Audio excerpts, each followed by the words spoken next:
Sancho, on se retrouve aujourd'hui pour parler du deuxième volet de l'UFC Paris, le tant attendu, avec pour main event Cyril Gane contre Sergey Spivak. Donc sans plus attendre les cotes, 1,45 pour Cyril Gane, 2,55 pour Sergey Spivak. Forcément, on a envie de voir Cyril Gane gagner. Je pense que c'est à sa portée, mais attention quand même à Sergey Spivak. Qu'est-ce que tu vois toi pour ce combat? Il faut pas qu'il laisse Sergei fermer les mains, prendre un body lock, une clé de dos ou quoi que ce soit, parce qu'on a vu ce qu'il a fait à Derek Lewis. Là, pour moi, Spivak, il a passé un cap. Tu vois ce que je veux dire? Mm. Il y a personne qui fait ce qu'il a fait à Derek Lewis, hein. Il a vraiment, mais vraiment, vraiment dégommé, quoi. Il y avait eu aucune frappe significative de Derek Lewis sur Spivak. C'était vraiment une domination complète. Il y avait rien. Et ça m'a fait peur. Ce combat, il m'a laissé un goût amer dans la bouche. Franchement, il faut vraiment pas que Cyril joue à ce jeu-là. Après, ce sera la grande cage. C'est un main event. Il va bien prendre son temps. Il a un beau footwork. C'est pas non plus comme s'il était super facile à take down. Cyril gagne. Tu vois ce que je veux dire? Mhm. On se rappelle juste de son dernier combat contre John Jones. Et forcément, ça laisse un goût amer également. On a vu avec quelle aisance John Jones a réussi à prendre Cyril gagne au sol. Ce sera différent avec Spivak. Il y aura moins d'explosivité. Il y aura moins de fight IQ. Et il y aura moins de confiance en soi. La foule va être contre lui. C'est pas non plus comme si c'était un super, comment dirais-je, c'est pas comme c'était pas un vrai fast starter, quoi. Spivak, il prend son temps aussi la plupart du temps. Mais bon, c'est un combat quand même compliqué. Numéro 4 contre numéro 6, donc ça a du sens. Pour moi, la clé, bah, c'est pas un secret. La clé de Cyril Gane, c'est vraiment de rester à l'extérieur, de toucher Spivak, de lui toucher le corps. On sait qu'il a un corps qui est un peu mou. T'as vu, il a pas vraiment d'abdos. Il n'a pas eu la meilleure forme physique, même s'il a une bonne cardio malgré tout.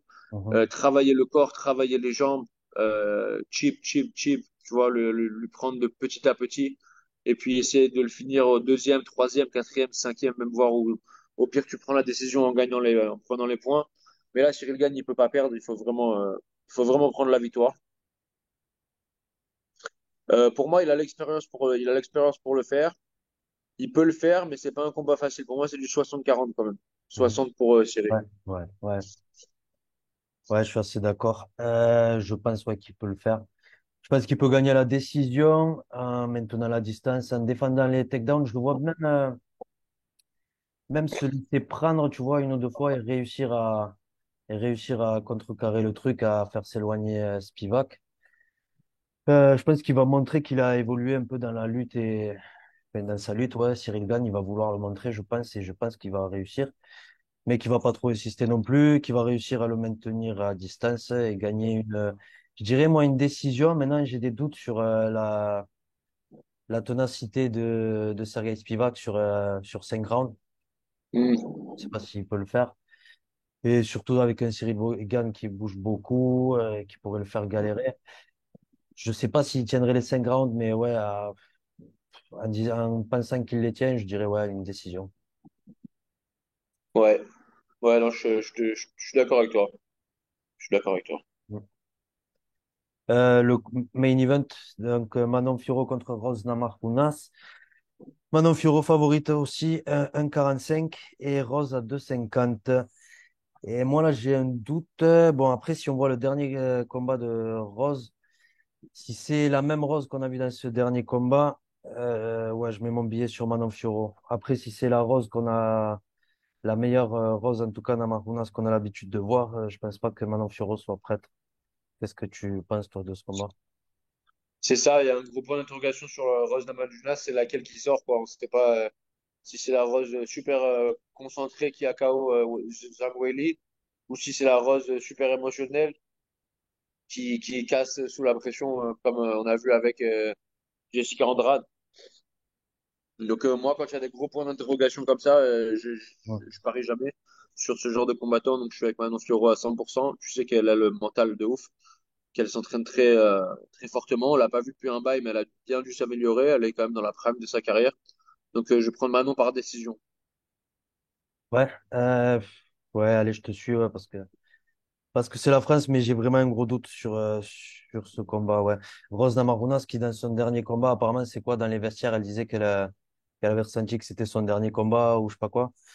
C'est ça, Il y ouais. avait eu cette espèce de polémique dont c'est elle qui avait parlé. Donc ouais, un gros doute, mais je me dis si elle a signé ce combat, c'est qu'elle a quand même envie de revenir. Donc ouais, je parierai pas ce combat, mais ouais, je suis très très incertain et je trouverais pas idiot de poser un petit billet sur Rose Namajunas. Ouais. Excusez-moi. Benoît Saint-Denis contre Thiago Moïse. Benoît Saint-Denis qui est aussi favori à 1,64 et Thiago Moïse à 1,90. Là, ça se resserre un peu plus. Mais là, par contre, je suis carrément avec Benoît Saint-Denis. Je pense il peut le finir premier ou deuxième. Pour moi, ouais, Ismaël, il est aussi fort que Thiago Moïse, hein. Ismaël Bonfim. Ouais. Voir plus fluide en striking, un peu plus de pouvoir dans les mains. Mhm. Donc ouais, franchement, là, j'aurais pas vu le combat de, de Bonfim, j'aurais quand même pris Benoît, mais j'aurais été un peu plus inquiet. Mais là, je suis vraiment derrière Benoît. Je sais qu'il peut le faire Mhm. et je pense qu'il va le finir. Je vois un combat.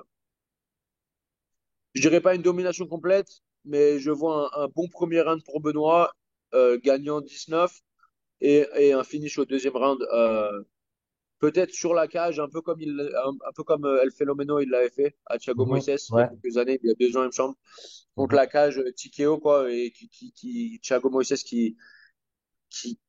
j'ai pas envie de dire cassé, mais qui laisse le moment s'emparer de lui. Avec la foule en plus à Paris, etc. Benoît, il sait bien jouer la foule. Il sait bien jouer sur le moment, il sait comment voler le moment de l'adversaire et je pense que c'est exactement ce qu'il va faire Mhm. samedi. Et ouais, je suis super content de voir ce combat, je suis vraiment excité pour cette carte. Thiago Moises qui est quand même un bel opponent. Benoît, il est 26, Thiago, il est 17. Donc quand même, hein, Mhm. un bon jump, il bat Thiago Moises, tu peux aller dans le top 15. Ouais. Et puis là, c'est que des meurtriers. Mais vraiment que des meurtriers. Après, il le veut, hein. Il les a appelés la dernière fois. Il avait dit, je sais plus ce qu'il avait dit, à Hardier, Gamrot, Armen Tsoureki, I take your head off. Donc, ouais, je suis chaud. Moi, je suis à bloc dans le train et j'ai envie de le voir prendre un autre finish. J'aimerais bien voir une soumission, mais que ce soit une soumission ou un TKO, ce serait un finish pour moi. Mhm. Ouais, moi aussi. Moi, je dirais le premier round, si je devais parier là. Premier round, ah ouais. Ouais, ouais, ouais, Ah, tu respectais pas, Thiago. ouais. Non, mais comme tu disais, je pense que Bonfim est meilleur. Ouais, ouais, ouais, Et je suis d'accord. après, il n'y a pas de logique hein, au MMA, on sait que Forcément, il y a tout qui peut arriver, ouais. ouais. Une blessure, quelque chose, ouais. Mhm. C'est sûr. Il a quand même combattu un tueur relativement récemment. Faire un autre training camp de ouf Ouais, c'est vrai aussi, ouais. C'est vrai que j'ai tendance à dire en plus que j'aime pas trop quand ils enchaînent les combats comme ça, donc ouais, faut quand même se méfier. c'est Mais, ça, ouais. mais une grosse mentalité quand même, Benoît Saint-Denis, tu vois, ça n'est pas n'importe quel combattant, j'ai l'impression. Non, c'est sûr, c'est sûr. Juste avant, on a le Suisse, Volkan Oezdemir contre Bogdan Guskov. Volkan favori à 1,52, Bogdan 2,10. Volkan qui avait vaincu, rappelle-moi, c'était Craig, son dernier Il combat. a battu Paul Craig, mais Ouais, récemment, il avait perdu contre Nikita Krylov par ouais, décision. ouais, c'est vrai.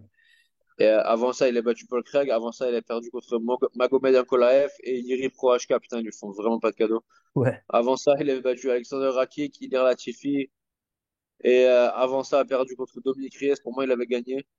Et il avait perdu contre Anthony Smith. Ça vieillit pas très bien. Mais ouais. Et puis Daniel Cormier aussi. Bon, ouais. C'est vrai, putain, il aime vraiment pas l'UFC. Mhm. Volkan Ozdemir. Ah, et ce combat, en plus, il était censé combattre Azamat Murzakanov, Ah oui, qui, c'est qui est l'invaincu. Hein. 13-0, Ouais. 80% de finish. Ah, c'est vraiment, vraiment compliqué. Mais ouais, non, un nouvel arrivant, je t'avoue que je le connais pas très bien, son opponent Bogdan Guskov. Ouais, et c'est son premier combat à l'UFC.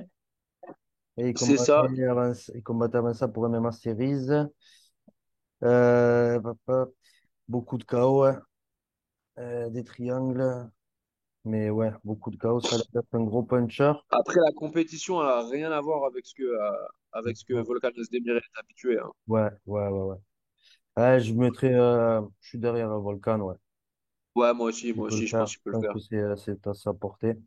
Après, on connaît pas Bogdan, donc si ça se trouve, il a une droite du futur, mais on verra bien. Ouais, je le vois pas. Enfin, on verra samedi, mais je le vois pas. Mhm. Euh, Et dommage, j'ai pas grand-chose à dire. Je t'avoue que j'ai pas fait beaucoup de recherches sur ces combats à lui, parce que ça a été short notice.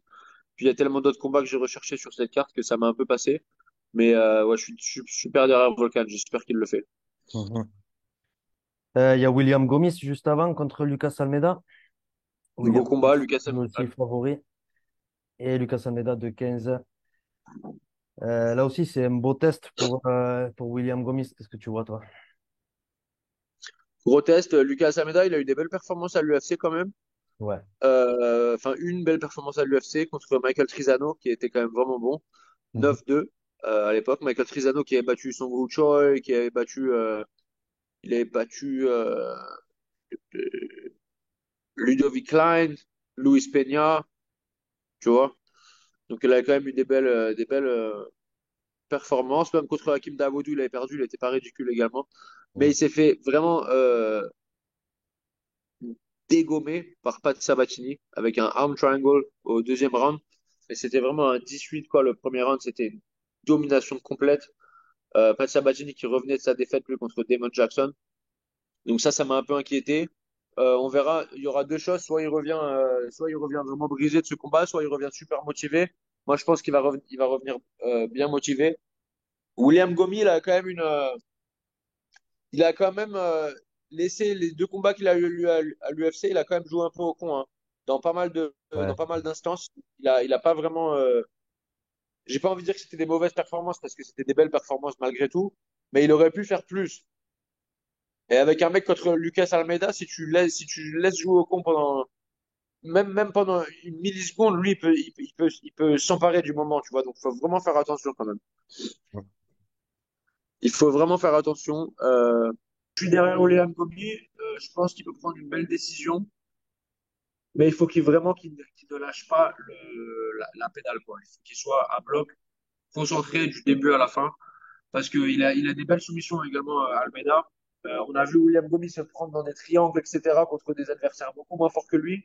Bon, il n'a pas tapé, il a réussi à s'échapper, mais je ne sais pas s'il arrive à s'échapper contre un mec comme Lucas Almeida, tu vois. Ouais. Donc je tourne un peu autour du pot pour dire qu'il faut vraiment qu'il fasse gaffe. Je suis 100% derrière lui, mais il faut faire gaffe dans ce combat. Mhm. Parce que Lucas Almeida, c'est pas un peintre, hein. C'est un beau match-up. C'est son combat le plus dur à l'UFC, à mon avis, Ouais. de là, là. Ouais, je suis d'accord. Ouais. Moi, je dirais il peut l'avoir à la décision C'est ça. en ayant des moments difficiles, mais ouais, qu'il arrive à gagner à la décision.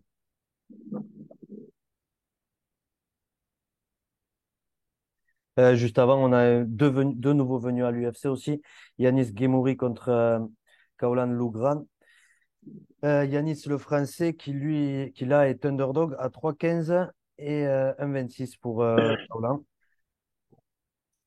Là, pareil, moi, je connais pas beaucoup ces deux combattants. Je sais pas si tu as pu. Ouais, Yanis qui est 12-1 et Kaolan qui est 8-0, irlandais. Donc ça va être quand même, j'imagine, un beau combat. Mais c'est vrai, c'est bizarre, ces deux nouveaux venus, ils l'ont mis dans la main card. Bon, je pense ils ont leur raison. C'est... Ouais, peut-être eu pas mal de buzz Ouais. autour du combat. Mhm, Peut-être les mecs qui ont acheté les tickets pour lui. En tout cas, ouais, Kaolan Lugran qui remonte de Bantamweight, qui combat en poids coq, mhm, qui monte à. Ah non, là, ils combattent tous les deux en poids coq. Ah, ok, ok, ok. Parce que Yanis, il a combattu je l'ai vu combattre en featherweight à Brave ou à UAE Warriors, je sais plus. Et là, il combat en poids coq. Ok. À 135. Ouais, je t'avoue que j'ai pas grand-chose à dire sur ce combat non plus. Euh, je soutiens Yanis. Je me ferai une idée après.